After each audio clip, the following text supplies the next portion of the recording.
Laporan lokal menyebutkan terjadi ledakan di berbagai wilayah ibu kota Iran. Video ini menunjukkan serangan udara Israel terhadap situs rudal IRGC di distrik Chitcar, wilayah barat Teheran. Militer Israel belum memberikan pernyataan resmi, namun sumber-sumber keamanan menyebut bahwa target serangan adalah fasilitas peluncuran rudal milik Iran. Serangan ini menjadi bagian dari eskalasi yang terus meningkat antara Iran dan Israel dalam beberapa hari terakhir. Iran masih menyimpan jutaan rudal tanggung, rudal ukuran sedang, rudal besar, dan rudal raksasa yang belum pernah terlihat oleh satu pun mata intelijen barat. Iran juga belum menyentuh persenjataan nuklir mereka. Bayangkan, hanya dengan rudal bayi, sistem pertahanan Iron Dome Israel yang katanya terbaik di dunia, lumpuh tak berdaya. Dan Iran menyatakan, kami belum mulai apa-apa. Jika Israel membalas 1 kali, kami balas 10 kali. Jika mereka terus melawan, kami hancurkan mereka sedikit demi sedikit. Kami tahu siapa yang berdiri di belakang mereka. Kami tahu kekuatan mereka. Tapi kami juga tahu titik lemahnya. Dan kami siap. Kini, pemerintah Israel benar-benar panik. Semua simbol Israel di seluruh dunia diperintahkan untuk dicopot. Bendera Israel tak boleh terlihat di tempat umum. Kedutaan besar Israel di berbagai negara mengaktifkan jalur darurat. Para diplomat Israel dilarang bepergian tanpa pengamanan ekstrem. Israel benar-benar tidak menduga bahwa Iran bukan sekadar ancaman, tapi bencana besar. Dan semua ini terjadi karena kebodohan paling mutlak. Israel menyerang Iran. Perang Israel dan Iran semakin menjadi nih guys. Ini info terbaru, Iran lagi mempersiapkan serangan terbesarnya ke Israel. Dan digadang-gadang Iran bahkan mengeluarkan senjata rahasia mereka. Lebih dari ini semua. Gak cuman itu aja, Iran bakal menyiapkan serangan nuklir ya, jika negara-negara seperti Amerika, Inggris dan juga Prancis ikut campur. Kita tahu sendiri salah satu alasan yang menjadi kenapa Israel menyerang Iran, karena Iran ini punya kekuatan nuklir. Tapi Israel dan juga Amerika nggak suka kalau Iran ini punya kekuatan nuklir. Nah bener apa yang kita duga, mulai ikut campur nih Amerika nih. Baru-baru aja nih si Trump bilang kayak gini, Iran nggak boleh pakai senjata nuklir. Lah kocak banget nih si Trump. Israel boleh gitu kembangkan senjata nuklir, tapi Iran nggak boleh. Ada gila-gilanya lo kakek-kakek. Dan Trump juga mewanti-wanti warga Iran untuk keluar dari Tehran. Nah kan bener, ikut campur, panggil orang gitu kan. Nggak bisa Israel lawan Iran ini sendiri. Dan diduga Amerika ini telah mempersiapkan pesawat tempur B-2 mereka untuk menyerang Iran juga. Sementara respon dari Saudi bagaimana? Begini nih,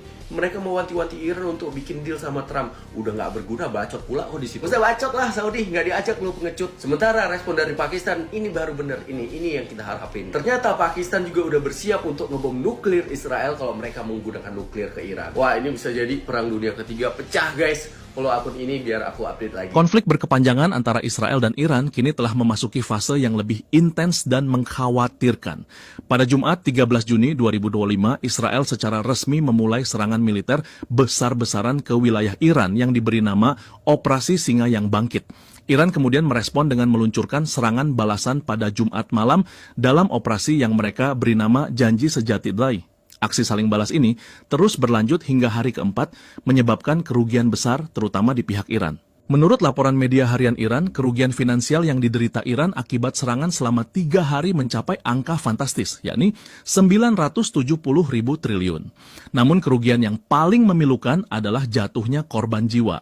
Iran melaporkan sebanyak 224 orang tewas dan 341 lainnya luka-luka. Korban tewas sebagian besar berasal dari kalangan elit militer dan ilmuwan strategis, termasuk para jenderal senior, ilmuwan nuklir, serta anggota Korps Garda Revolusi Islam. Dalam serangannya, Israel tampaknya secara terang-terangan menargetkan jantung dari program nuklir Iran.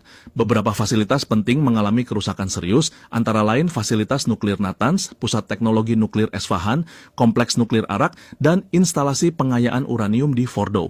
Serangan ini dipandang sebagai pukulan berat bagi ambisi nuklir Iran yang selama ini menjadi salah satu sumber kekhawatiran internasional. Dampak lain yang tak kalah besar adalah hilangnya sejumlah tokoh penting dalam tubuh militer dan sains Iran.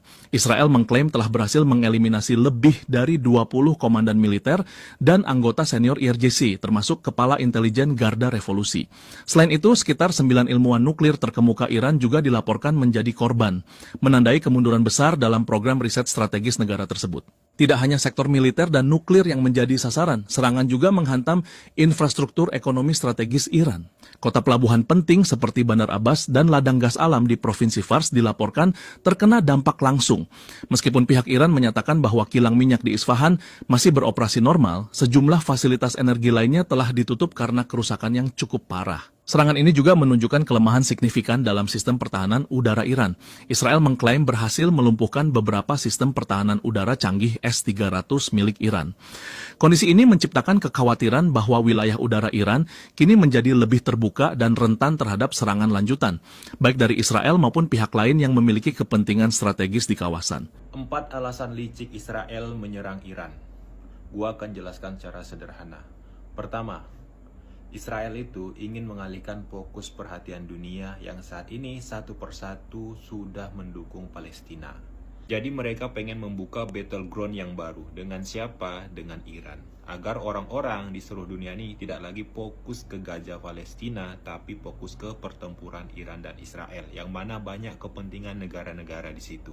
Yang kedua, Israel pengen menggagalkan konferensi tingkat tinggi soal solusi dua negara yang diinisiasi oleh Arab Saudi dan Prancis, yang mana itu seharusnya dilakukan pada akhir bulan Juni ini.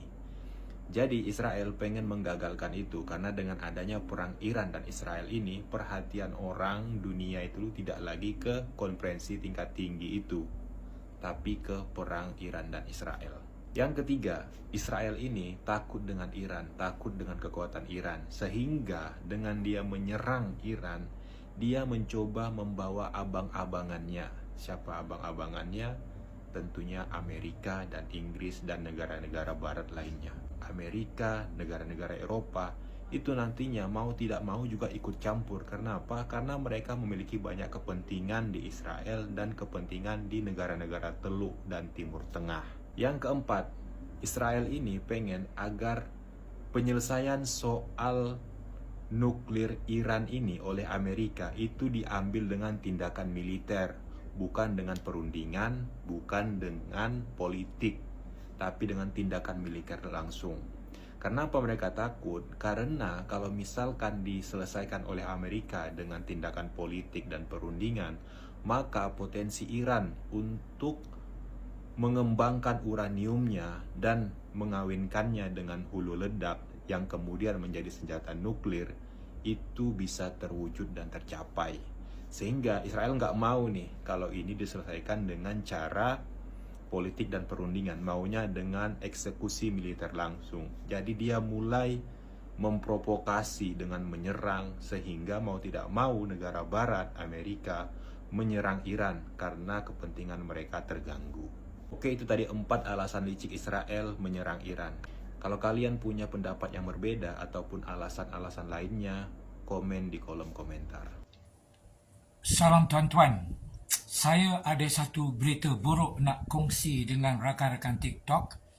Ramalan saya, Iran akan diserang dengan bom nuklear.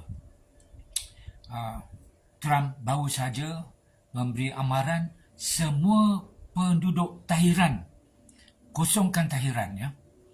Dan ini menunjukkan Tehran menjadi sasaran serangan besar-besaran oleh pihak kolonialis bersama dengan jet pejuang Amerika, ya. USS Nimitz, sebuah aircraft carrier yang paling canggih, telah pun dipindahkan daripada Laut Cina Selatan ke Timur Tengah. Dan sudah pasti, ya, hampir 90 jet pejuang F-35 di atas kapal aircraft carrier USS Nimitz akan menyertai pengeboman Tehran.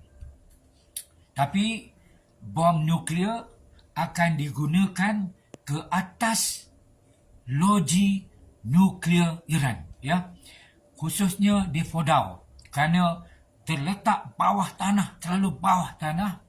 Dan serangan kolonialis pada 13 Jun gagal, ya, memusnahkan mana-mana tapak loji nuklear. Maka kerana itu Trump terpaksa membantu kolonialis memusnahkan loji nuklear Iran, dan ini hanya boleh dilakukan dengan penggunaan bom nuklear. Kerana mereka dah tengok pelbagai bom yang digunakan oleh kolonialis tak berjaya. Kerana loji nuklear Iran terletak di bawah gunung, jauh di bawah. Hanya bom nuklear saja yang mampu memusnahkan loji nuklear Iran. Dan saya lihat petang tadi pihak Iran telah pun bersiap sedia untuk menyerang pengkalan tentera Amerika di seluruh Timur Tengah, termasuk juga negara-negara sekutu Amerika. Inilah persiapan serangan yang paling besar dalam sejarah Iran, dan saya pasti persiapan ini adalah kerana Iran yakin mereka akan diserang oleh Amerika dengan menggunakan bom nuklear. Tak ada apa yang boleh dilakukan oleh Rusia, China, Korea untuk menghalang Trump. Tak ada. Mereka hanya cakap kosong saja. Bila masuk nama Trump, semua tak berani.